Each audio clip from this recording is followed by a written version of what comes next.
Entonces era muy importante alguna manera de instruir, de enseñar, y en ese sentido los himnos, por supuesto que han jugado un papel fundamental en aquella época como un vehículo también de enseñanza de la doctrina. Como esta es una actividad transversal al ser humano, ¿cómo te apartas haciendo lo mismo, pero de lo que hace el secular?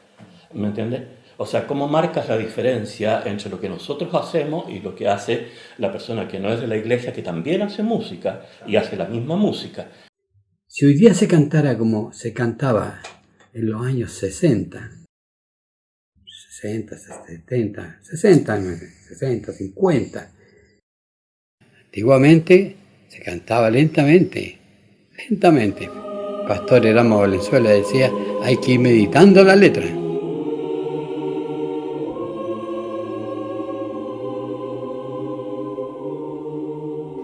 A comienzos del siglo XX, en las iglesias evangélicas que están establecidas en Chile, básicamente la práctica musical está centrada en el himnario.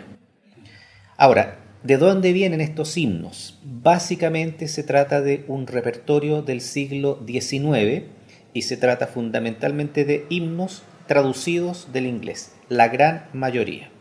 Por lo tanto, la gran mayoría de estas piezas son himnos que siguen el formato, por ejemplo, de varias estrofas con un estribillo, en algunos casos que son solamente estrofas, y en cuanto a la estructura musical, se asemejan mucho a marchas, a valses, a canciones de salón, que correspondía a lo que podríamos llamar la música popular, fundamentalmente, que se hacía en Estados Unidos a fines del siglo XIX. Mr. Hoover era un misionero que venía de fuera, por ende él traía una formación de cómo se debería hacer la música, independiente de que se hayan adaptado cosas a lo que el movimiento en su momento quiso mostrar.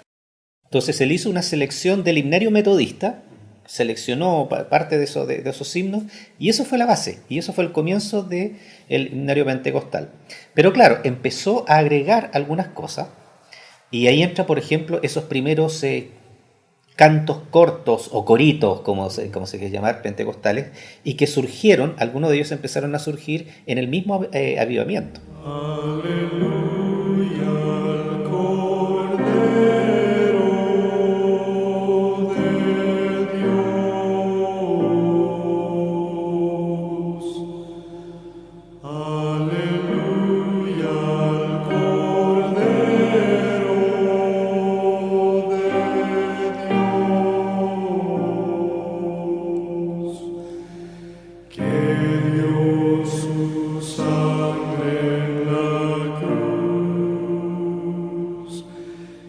Ahora, esta actitud de Hoover está muy vinculada con el aprecio que él sentía por la música como una actividad que podía contribuir a la formación de las personas. Y la mayor parte de la cuna de todo este movimiento tiene que ver con personas que necesitaban de la iglesia en otro sentido, en el sentido de cómo ordenar sus vidas, de cómo darle sentido a sus vidas, y cómo la iglesia en ese momento fue una línea para encontrarle sustento a las vidas de las personas y darles un futuro, ¿me entiendes tú?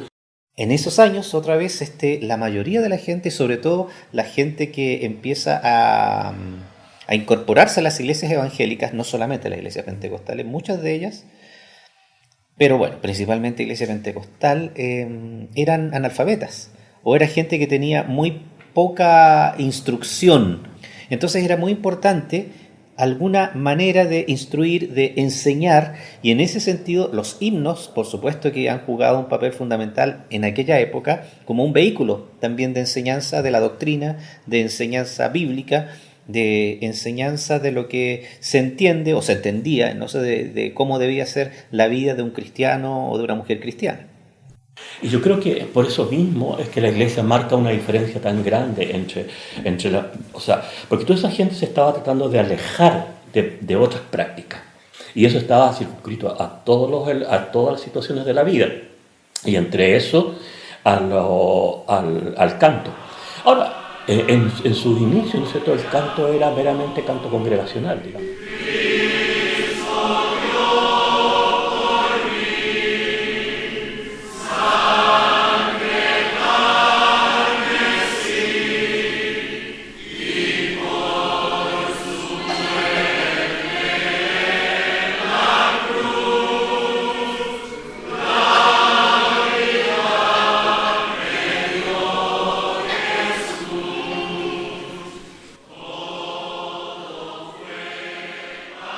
Más que el estilo, yo diría que hay antecedentes y una preocupación más bien porque el canto tuviese sentido, es decir, que no se cantara por cantar.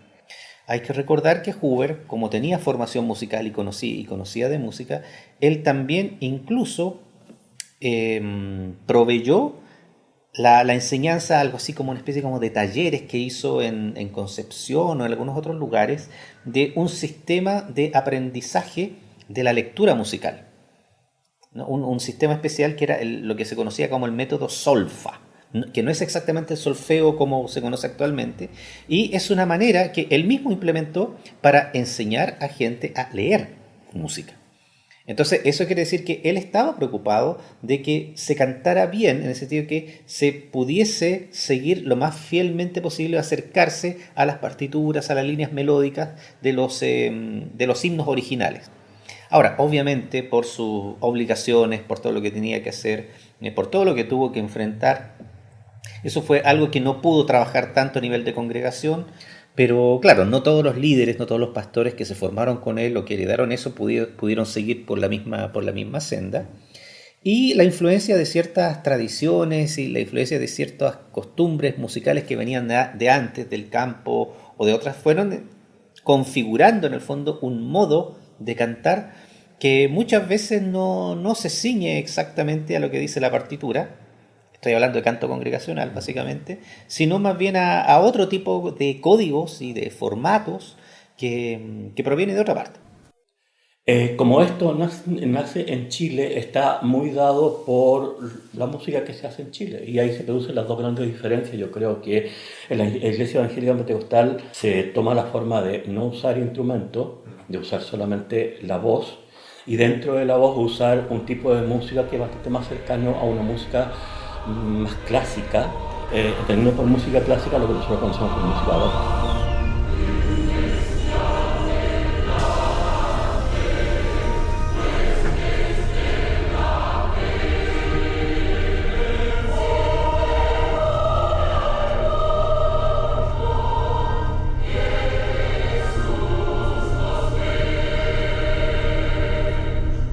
Y la otra línea, ¿no es cierto?, adapta lo que es la música popular secular, la adapta a la iglesia, entonces incorpora los instrumentos.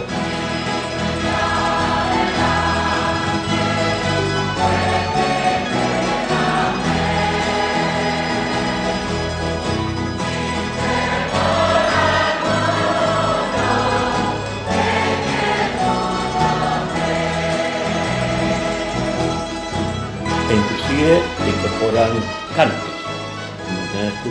Que ahí en ese caso es mucho más evidente que tú sabes que tal o cual canto en realidad se cantaba en esto, pero le cambiaron la letra que fuera de acuerdo a lo que uno proclama en la iglesia, ¿me entiendes? Y en la iglesia pentecostal sucede más o menos lo mismo, pero como las músicas que se colocan son músicas foráneas, ¿me entiendes tú? Entonces no existe como la comparación tan rápida de decir, sí, Hogar de mis recuerdos, por ejemplo, es una canción folk americana que tiene otro texto, ¿me entiendes? Cuando ella se pase lista, por ejemplo, tiene una estructura, estrofas, estribillo, tiene un formato muy cercano a marcha, por ejemplo. Bueno, ese tipo de himnos, en realidad en el siglo XIX, se hizo bastante conocidos en el ámbito de las escuelas dominicales y en el ámbito de las campañas de evangelización. No en los cultos, no fueron concebidos exactamente para el culto, donde había otro tipo de himnos, más antiguo, como de otro, más solemne, de un carácter distinto. Sin embargo, fueron entrando de a poco. Y hubo mucha gente en aquella época que criticó eso, porque decía cómo es posible que estos valses, que estas marchas, que este tipo de canto empiece a cantarse en un culto, en la iglesia. Y pasó. Esos himnos que para nosotros, para mucha gente hoy día son modelos de lo que debe ser un himno cristiano, en su momento fueron criticados justamente por lo contrario. Y eso pasa y eso va a seguir pasando. Yo creo que uno de los temas que está sobre la música de la iglesia siempre es, como esta es una actividad transversal al ser humano, ¿cómo te apartas haciendo lo mismo pero de lo que hace el secular, ¿me entiendes? O sea, ¿cómo marcas la diferencia entre lo que nosotros hacemos y lo que hace la persona que no es de la iglesia, que también hace música y hace la misma música? Entonces ahí ya empiezan a entrar como un poco las formas. Generalmente la forma, en el caso de lo que se hace en la iglesia evangélica pentecostal, es muy parecido a lo que es la música clásica, ¿me entiendes tú? Y de hecho los coros que existen en la iglesia evangélica pentecostal son coros muy clásicos, o sea, divididos en sopranos, contraltos, tenores y bajos, que es la forma más clásica de dividir los coros. A propósito de esto, yo en lo poco que había caminado ya en la iglesia, sabía que ninguna iglesia tenía coro. Eran como palabras mayores. Sargento Aldea, Concepción. Claro, está el coro de Concepción, que cantaba cosas de los grandes autores, del Mesías, por ejemplo, cosas así, de obra del año siglo XV, cantaban, ¿cierto? Como cosas especiales, aleluya, de gente, ya lo cantaban ellos.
O sea, el coro en esos años, estoy hablando de 40 años atrás, cantaba en el momento que se pasaba la ofrenda.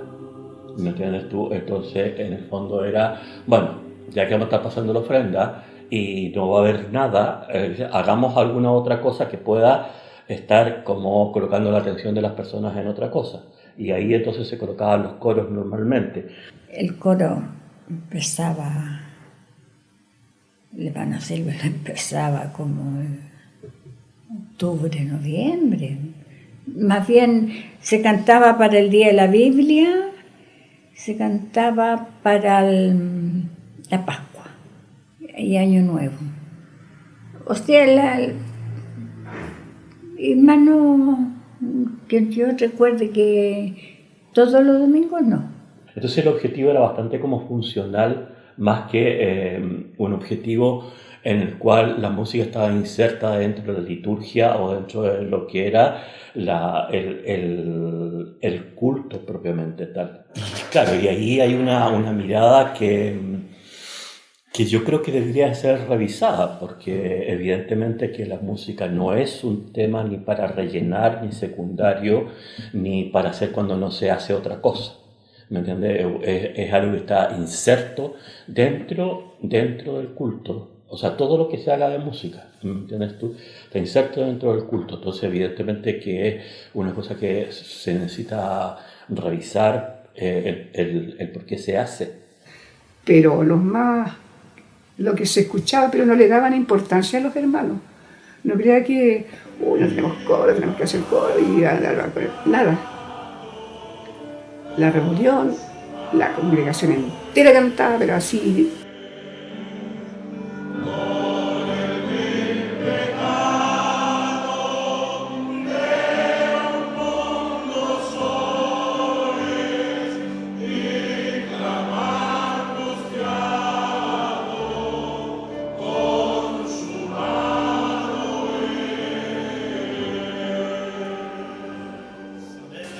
Cantaban con corazón, con voz, o sea, tal como dice la Escritura, canto con el espíritu, pero también con entendimiento.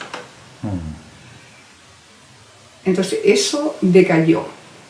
No sé si pasó un año, un poquito más, Y de pronto el pastor en la iglesia dio el aviso. Día domingo tiene que haber sido. Y dijo, hermanos, dijo, vamos a formar un grupo que cante. Así se le va a llamar. No le vamos a llamar coro. Porque dijo, no, el coro se presta para sentirse grande. Porque solamente he notado, dijo, que la alabanza ha bajado como de nivel. ¿Ah?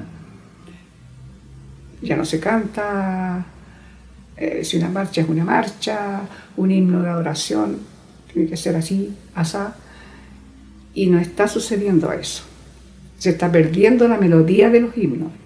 Mucha gente nueva que está llegando, dijo, y va a aprender mal las alabanzas. Y tenía toda la razón.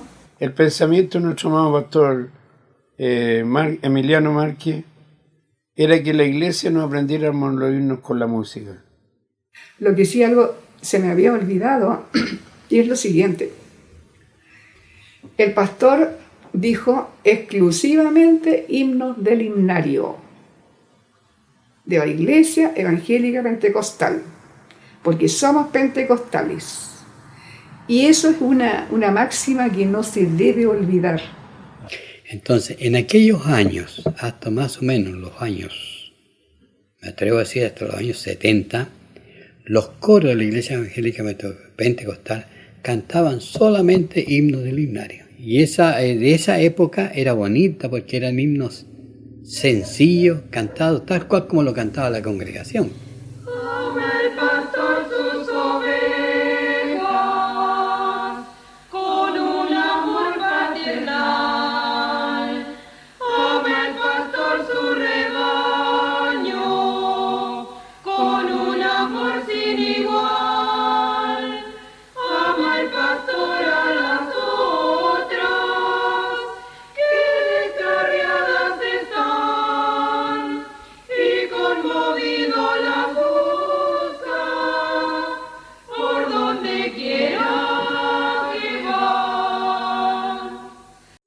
Si hoy día se cantara como se cantaba en los años 60, 50, antiguamente se cantaba lentamente. El pastor Erasmo Valenzuela decía, hay que ir meditando la letra.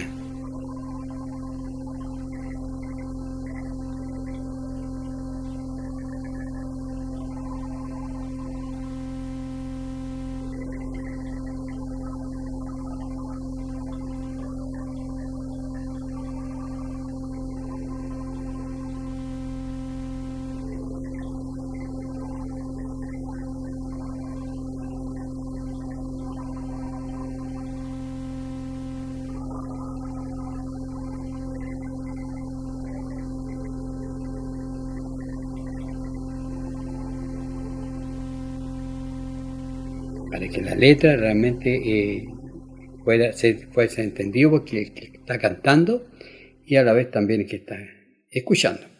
Pero hoy en día si usted canta de esa forma, inmediatamente le corrigen los hermanos. No falta el que la iglesia empiece a apurar o el mismo coro empieza a apurar los cantos. Cuando llegó ya el pastor Soto, se nos llamó coro. Empezamos también uniforme. Y ahí recién se comenzó a incorporar algunos himnos que no eran del himnario, que los hermanos directores le llaman coral. Himnos bonitos, mirar al rey, o sea, himnos también espirituales. Nunca, como dijera, a la ligera. Se elegían muy bien elegidos porque el pastor estaba pendiente de su letra y de su música. Eso como que es fundamental en un siervo de Dios, que cuide, ¿cierto? Cuide lo que es todo lo concerniente al culto.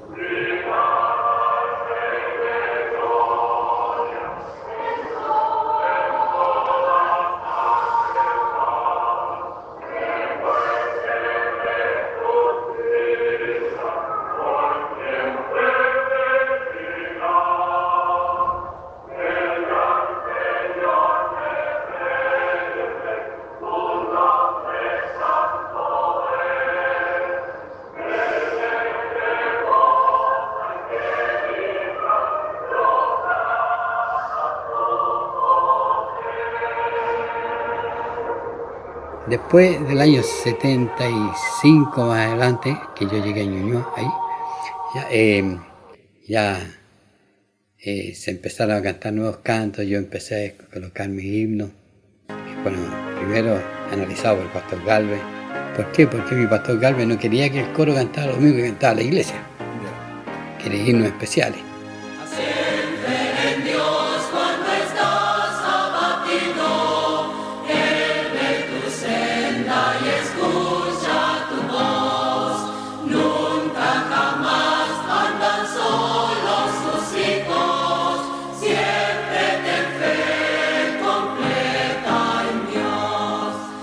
Ahí, del año 80 al 90, fue cambiándose de otra forma. Ya los coros empezaron las conferencias, estudio bíblico en 1981, después conferencia en 1987. Ya iban a Ñuñoa con su grabadora, ya, y a pedir música, no sé qué, nosotros cantábamos, todos los himnos que cantábamos ya eran repartidos a los coros llevados.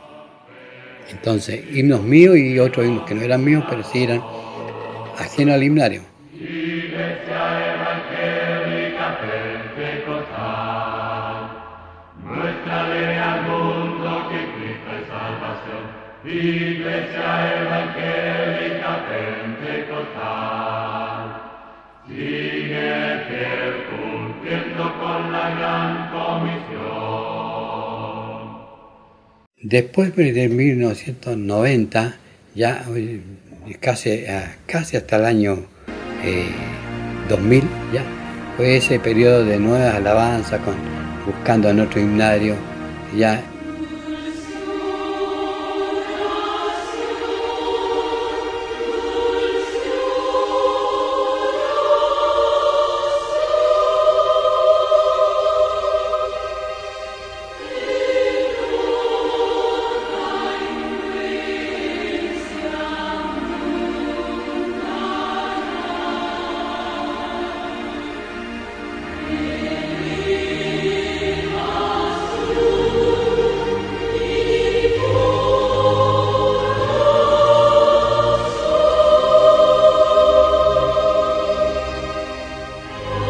Después del año 2001 en adelante, ya una nueva forma de canto ya, pues ya empezaron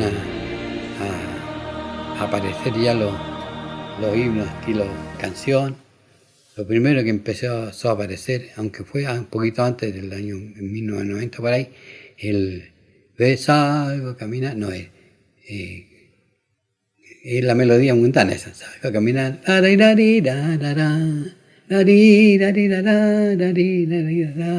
Tengo que llegar. Tengo que llegar, ya. Porque en la Argentina era un tango que le pusieron, ahí mismo en Argentina le pusieron una letra cristiana. Entonces, pero los coros acá les gustaba, lloraba. Ese es el estilo de la canción, vamos a llegar a lo mismo. Esa es la forma de la canción.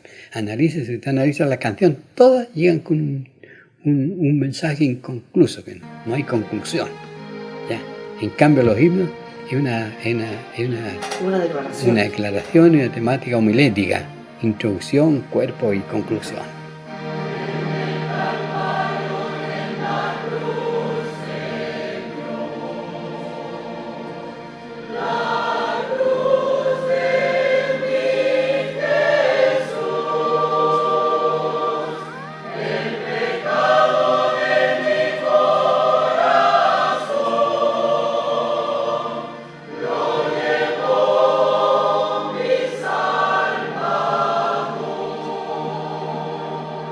Después de 2010 ya empieza este asunto de las canciones venidas de la... En 2010 empiezan las canciones venidas de la Iglesia Metodista Pentecostal, del Tedeum. Los cantan en el Tedeum y ya al año siguiente ya lo están cantando en los coros de la Iglesia Evangélica Pentecostal. Siempre hay modas, siempre va a haber cambios a lo largo de la historia musical, siempre va a haber críticas. Yo creo que lo importante es mantener siempre una relación saludable, una relación de discernimiento. cuánto de eso realmente es útil, cuánto de eso realmente sí podría ser parte. Si el mismo himnario de Huber fue creciendo y fue incorporando himnos a través del tiempo, bueno, ¿por qué cerrarlo? ¿Por qué tendría que cerrarse? ¿Por qué no considerar que en algún momento, mirando, haciendo ejercicio de discernimiento, haya otros cantos que también pudiesen incorporarse? Que estén en la misma línea doctrinal, que digan exactamente lo mismo que se ha venido diciendo desde que el movimiento surgió, desde que la Iglesia partió, e incorporarlos y adaptarlos.